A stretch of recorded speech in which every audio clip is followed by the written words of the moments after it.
Great. I'm really excited you're here this morning. As you know, or may or may not know, there's a new regulation that is effective June 30th of this year, 2022, for any employer that has 5 or more employees, whether they're part-time, full-time, half-time, 1 day a week, 1 day a month. As long as they're on your payroll, they qualify, and you must, as an employer, provide a retirement plan for them. So we're really excited to have Michael Reese, who is with Southland Data Processing, a relatively new chamber member. Welcome to the chamber, Michael. And he's going to talk about CalSavers and other HR regulations and processes, since that's an ever-changing, ever-evolving field. So Michael, I'm going to let you introduce yourself and then take it away. Great. Thanks, Lori. And it's a pleasure being here this voting day. Don't forget to vote. My name is Michael Reese. As Lori said, I'm the Vice President of Sales here at Southland Data Processing. We're a local payroll and human resource company, and we've been in business for about 35 years. We're celebrating that anniversary this year, and we've been helping small businesses like yourselves, as well as large businesses with the ever-changing compliance needs and that this great state of California puts upon small businesses. So what I wanted to talk about today was a couple things. I think most of you, I heard, have employees. And so this will definitely be something of interest to you guys. I already introduced myself, so we don't have to go through the next slide. But we'll talk about CalSavers first, and then I have some information about another tax credit that small businesses should be taking advantage of if they have not. So as Lori stated, she kind of gave a little overview of CalSavers, but it was a state-sponsored retirement program, and it's designed to help employees save for retirement. And it was designed around different tiers, and I'll get into the tiers of employers, and it goes off of this number of employees that they have. So what it impacts basically are employers who do not today offer a workplace retirement plan.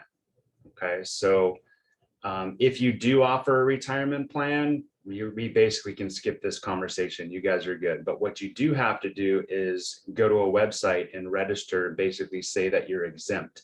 So we'll talk a little bit about that in a second. Penalties for failing to register. So there are now penalties. So the first wave of deadlines passed back in 2020. Those were with employers with over 100 employees. So by then, September 30th, companies with over 100 employees had to either have a retirement plan in place or go to the CalSavers website and register that they were exempt because they had a plan. And then June 30th was the next one, which was 50 employees. And the reason I bring that up is we're now seeing clients of ours, and I've heard companies, I've actually seen the letters, CalSavers, the state is sending letters out to employers that fit into those 50 or now above 50 employees. If they don't have anything in place, they're getting letters and they're penalties, and they're actually fining these employers. So it's important to make sure that now, in a month or less than a month now, June 30th, anyone with 5 or more employees, again, have to register if you offer a plan, or register that you're exempt if you have a plan, or register to sign up for CalSavers. And there's a couple other options too. I'll actually pause because you guys might have questions. Does anyone have a question? Cool. I will go forward. So like I've been saying, the registration is either exempt or non-exempt. So no matter what, you have to go to the CalSavers website to register as exempt or non-exempt. You have to identify yourself, enroll yourself. If you are enrolling into the CalSavers program, you start setting up the withholdings. You also have to remit the deductions from the employees. You have to add new hires. So there's some work involved. Okay, when you go to the CalSavers website, they'll talk about the different components that you have to do with their enrollment wizard. You have to monitor contribution limits. So obviously we talked a little bit about payroll. There's a deduction that happens. Nicole's dog is probably one of those individuals that's on payroll that'll have to start deducting for retirement. So she'll have to monitor those contributions and actually remit payment to the CalSavers website if she signs up for that. So there's some work on that end. I kind of put some screenshots here of where you enroll. The CalSavers website is www.calsavers.com. You will go to that little blue box and you will register whether you're exempt. And then you get an access code and then you basically get started. You need your tax ID number, your Fed ID number, and then they'll send you an access code. So relatively easy. We've had some clients sign up for it. And here's some details about the CalSavers plan. So there's some limits on contributions. There's some investment options available. So they do have a pretty good option for people to set up their retirement fund, if you will. Employees withdraw at any time. So that's another kind of a option for people that put aside money. You need to take that money out at some point down the road. There may be penalties in there as well. Some of the not allowed employer contributions are not allowed. There are no loans against the plan that you have with CalSavers. And eligibility requirements. So there's age and days of service for employees. And there's no financial advisor compensation. So I know there's been some financial advisors that help individuals out, but they will not get compensated if they help you out through the CalSavers plan. We talked a little bit about the exemption options. So this slide kind of shows you what options, if you already have something in place, exempt you from the CalSavers or signing up for CalSavers. There's obviously, you've heard of 401k for the nonprofits, there's 403b.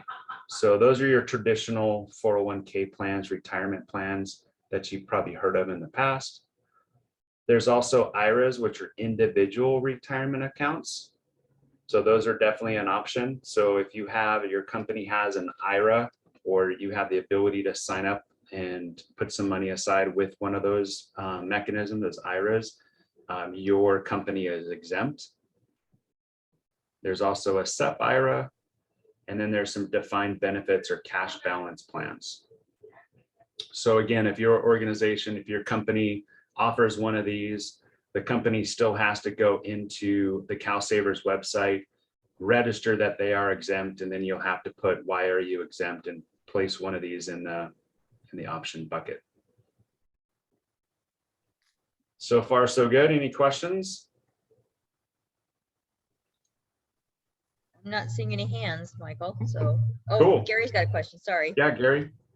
Michael, if I'm translating this in my head correctly, it looks like with the contribution limits and the contributions are only funded by the employee, not the employer, and the contributions are after tax.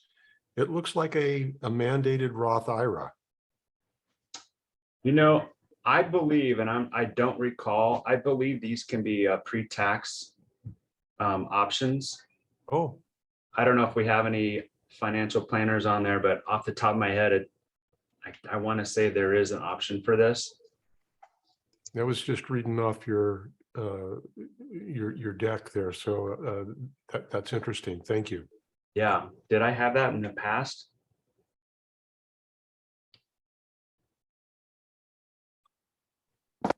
I know there's no employer contributions. I saw the first item under allowed, it said after tax payroll contributions.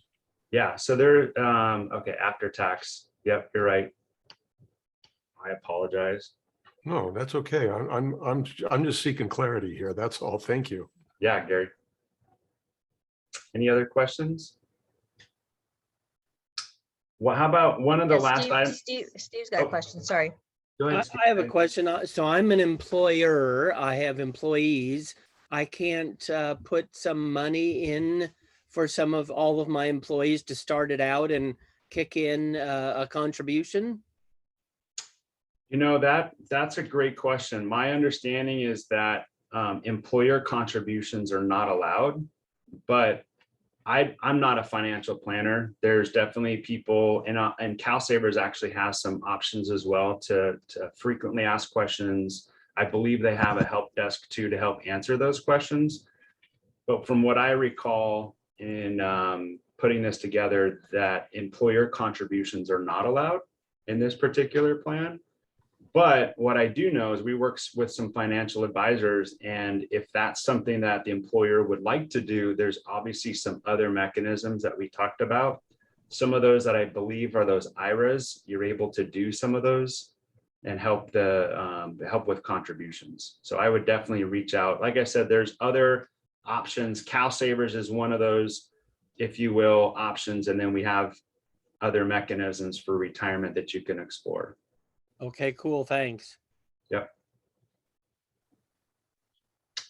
I do have one last item if you would like to, I can go through this pretty quickly, but maybe there's a quick question to the group. Has everybody, or who hasn't, taken advantage of the employer retention credits? So Michelle is what I think raised her hand. And Camille. Okay, I can go through this pretty quickly. Have I you, think that would be Michelle? helpful. Yeah, Michelle or Camille, do you know anything about those retention credits? Michelle, do you? I don't. Well, yes, I'm familiar with them. And Camille, I think you spoke to your accountant about this. You spoke to Daryl about this. Oh, But I would love to go through it. Okay, yeah, Yeah. I'll take Yeah. it. It's one of those, it was a relief bill that was passed a couple years ago in 2020 for the COVID relief. Basically, it allowed employers that were still paying employees to get a credit during the pandemic. So this tax credit.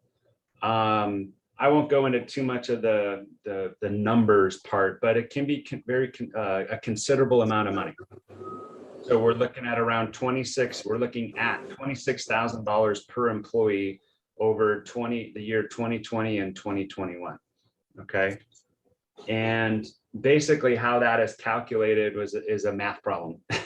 I wasn't great at math in high school, or college for that matter, but it basically is a employer, a payroll amount. So they look at all the wages that were paid on the employees. Depending on the year and depending on the quarter, there's a maximum amount, and then they cap it. So you can kind of see some of the ideas of what the amounts are worth on that slide. I do know that a lot of individuals had looked at it in the past and said they don't qualify. But I can say that there are two ways to qualify. One is a revenue reduction, meaning the company did have a dip in revenue, and that revenue is either 50% in 2020 or 25% in 2021. That's something that we can look at or we can discuss later, but they use a baseline of 2019 for those figures, and then they go against 2020 numbers and 2021 gross revenue, and they do it by quarter. Like I said, it's a big math problem. The other option, which a lot of people say, I never qualified under revenue reduction. The other option is what they call the government orders test. And what that means is the provision there is that the government, in this case, the state of California, had a shutdown, which we all know there was a shutdown in the state of California. And how did that impact your business? This is a pretty gray area. There was obviously people that were still employers that were still open. And that's when we had that essential versus non-essential discussion. But those essential employers that continued to work through the pandemic and continue to pay employees through the pandemic possibly could qualify under that order. And this is where having individuals or options in this tax credit realm to explore whether you actually qualify under that. And I'll give you an example. In one case, we have a manufacturer, a bakery, and yes, they were still open. They were still making bread and providing buns to In-N-Out is one of their biggest clients. But because of the work and the cleanliness that they had to do, they had to disrupt their line, which disrupted the efficiency of what they produced. They also had to shut down because they had some outbreaks, and they also had supply chain issues. That's another area that if your organization, if your employer had supply chain issues, you can also qualify based on this provision. So those are the biggest ones. There's some examples up there. And again, there's quite a few dollar amounts that are kind of eye-popping. But even small employers, even with companies with 10 employees, organizations, nonprofits can take advantage of this as well. It's something you should definitely look at. So there's a couple ways to do the processing of these credits. There's a way, obviously, you can do it yourself. You can talk to your tax and financial advisors. There's tax incentive companies. You can do it yourself. There's some actually unbelievable YouTube people that are out there that have step by step showed the process of calculating these credits yourselves, and your payroll partners, definitely the individuals that have all the information already that can help process these credits. So definitely explore those options, and I'm here to help answer any questions if you have any questions now or down the road around this tax credit. That's all I had, Lori. Thank you, guys. Any questions for Michael? Any questions on the CalSavers? I did. I signed up the chamber since we qualify or have to comply with this. And the sign up was relatively easy. What I haven't done yet is I have not added the employees, but I have 30 days to do that from the time I registered. So I'm assuming that's not too time consuming. The whole registration process for the company wasn't very complicated, but it is, as Michael said, I have heard other companies are getting penalties, and they're not minor fees. It's pretty significant per employee penalties. Do you know what the penalties are, Michael, off the top of your head? I do not, unfortunately. I didn't have that information. Yeah. But And I think also, you're right. I think it's, it's per employee, and it's sizable.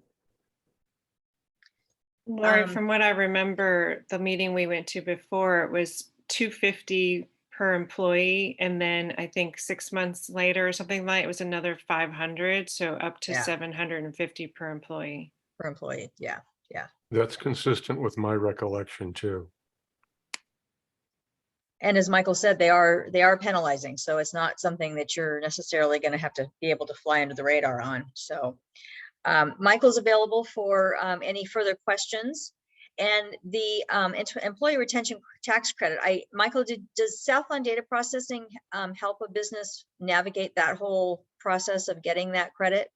As the payroll provider, we have all the data. We actually use a third-party tax credit company that has been doing tax credits for years. So one of the things that you want to look at, and these people will do that as well, they're called synergy partners, is you want to make sure that they will provide you an audit-proof package, so that if the IRS comes back for some reason and says, hey, I don't believe your numbers, that whoever you use will back it up. They do charge a percentage of what they find. Usually there's no out-of-pocket. That's another thing. You try not to pay out-of-pocket for something like this. A lot of organizations will wait until you get the check back from the IRS, so to speak, before they actually before you have to pay them. One thing I didn't mention, which is unfortunate, but the IRS is not known for their speed, but they are processing these credits, and we've seen originally they were quoting 12 to 18 months, but we're seeing something in the 9 to 12 month range. So, and hopefully they'll speed things up as the year progresses and as we've gotten kind of through the tax season, if you will. I'm Michael, I really had, glad that you brought this oh. up, Michael. I mean, oftentimes tax credits aren't available, and tax credits offset your tax liability dollar for dollar. So they're not deductions, they're credits to your actual tax bill. So if you think that you might qualify, it's well worth it to explore it. You know, and that's a great point too, Gary, to get kind of into the details of this particular tax credit is payroll tax related. There's a form that we file called a 941 form. And since we're retroactively going back and providing, you know, this math calculation to the IRS, we'll file that and amend that form to ask for those funds back. So what we're talking about really is a payroll tax related function, and we're requesting money back from the IRS that we've already paid. And even if we request more than what was paid, they will make you whole. They will give you the full amount. So really, and from what I understand, I'm not again a tax attorney or a tax CPA, but it doesn't impact your income. From what I understand, it really is just that payroll tax related. What I don't know is, as you receive those funds back, now what do you do with it as a company? And that obviously is left for you and your financial advisors from a company standpoint. Thank you. Thank you for all that information. We didn't talk about this ahead of time, Michael, but are there any new employer HR regulations that are new this year or coming down the pike that you're seeing that would impact specifically small businesses? I know they change all the time, particularly with family leave and some of the other regulations. Yeah, Lori, there's nothing I would say right now that's popping up, but I do see our clients and our company sees a lot of wage and hour issues still. So we're talking meal break penalties. We're talking, the way you pay employees. We've seen some issues where there's rounding rules on a time card. Where it takes, an advantage towards the employer versus the employee. So that's probably the biggest wave that we've seen. AB5, if you remember, was the independent contractor bill. So there are some still independent contractor issues that have popped up in certain industries. But for the most part, Lori, right now, it's pretty much, we've gotten through the COVID and all the family leave and the relief from COVID. So now it's kind of back to, employer, the wage and hour issues and making sure that, the hiring and the firing practices are kind of buttoned up. And your company does payroll processing? Correct. Thanks, Lori. That we do, obviously the core business is payroll. So we file those 941s, the state EDD taxes for our clients. Probably the biggest part of our business in the last 5 to 10 years has been our HR side. So as a small business ourselves, we created this before the pandemic, but it really helped our clients through the pandemic to maneuver their way through those different relief bills, the credits that were out there. If you remember all those acronyms, CFRA, making sure that you're giving the pamphlets to the employees. But we have a full HR team here as well that helps small businesses with all the HR and compliance needs that are out there. I know for many small businesses, putting together something as, relatively simple or as basic as a HR handbook sometimes is not done or it's not kept up to date. How does your company have the capability of coming in and walking a business through that process? And that's a great question. It starts with kind of that foundation, right? When, unfortunately, if you've ever been involved in one of these, they do ask for, well, what does your documentation look like, right? So if we talk about a meal break, let's see what your policy, your employee handbook looks like when it comes to meal breaks. and when they have to take the meal break. So yes, that's something that we help people out.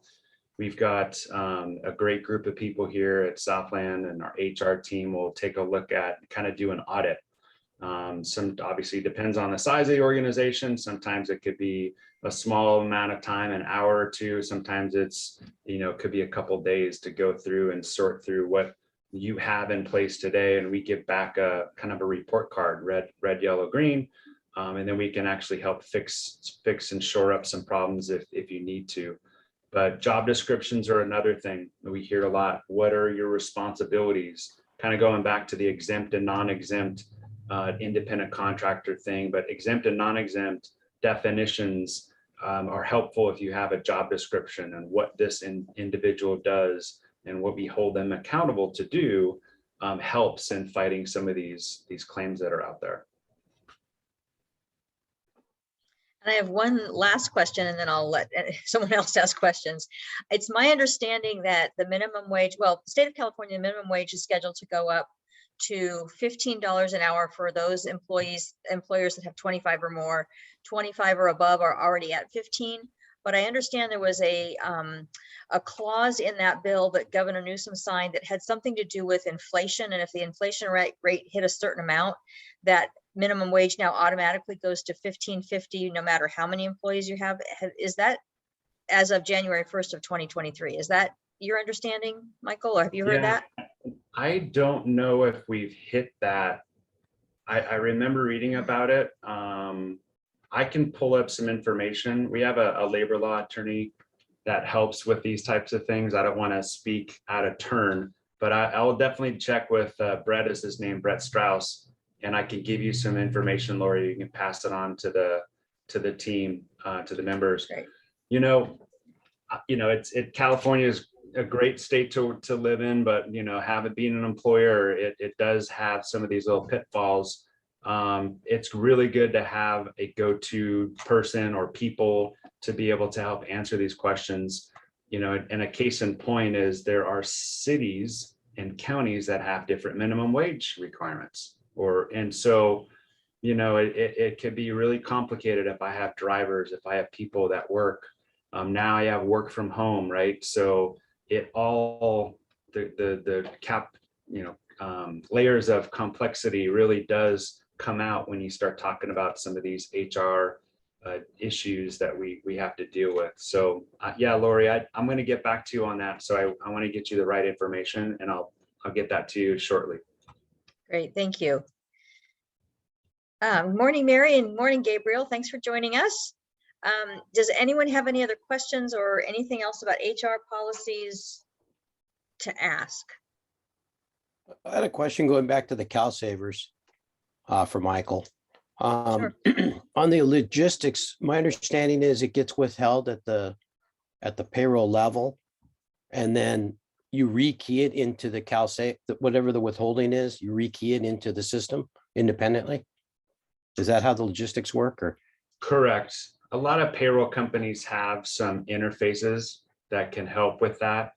I know we do. I think some of the big companies, that big company with the red letters and the blue letters, do that as well. But yeah, hopefully your payroll companies also have that. But at the end of the day, if you have a handful of employees, it doesn't take that long. But that is a requirement that's put on the employers when you sign up for CalSavers to update their site and also remit the payment to them as well. okay. And then with respect to opting out, can an employee opt out, or is it a mandated Roth IRA kind of thing?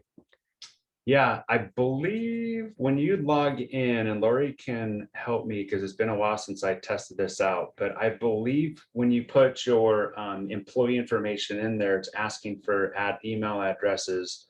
They send this information to the employee to sign up or not.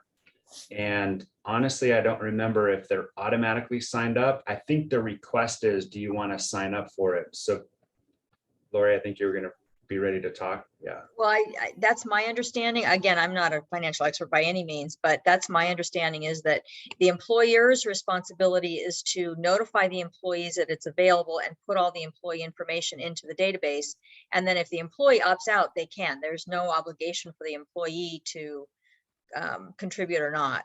Yeah, Okay. that's the answer is you're as an employer responsible just to notify the employee that they are, they have this option, right? Right. So the name of the employee, the email address, it goes out. So they're not opted in. It's just a notification.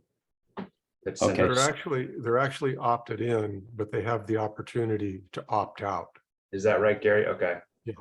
There's a form that's on the CalSavers website that they can grab if they decide, nope, I don't want to do this. That doesn't raise a company's penalty profile because you've offered the plan to the employee. And that's the critical factor there. And CalSavers is just one option for satisfying this requirement. Michael showed a slide there that showed all the other more familiar types of retirement plans. If you have one of those, you're in compliance.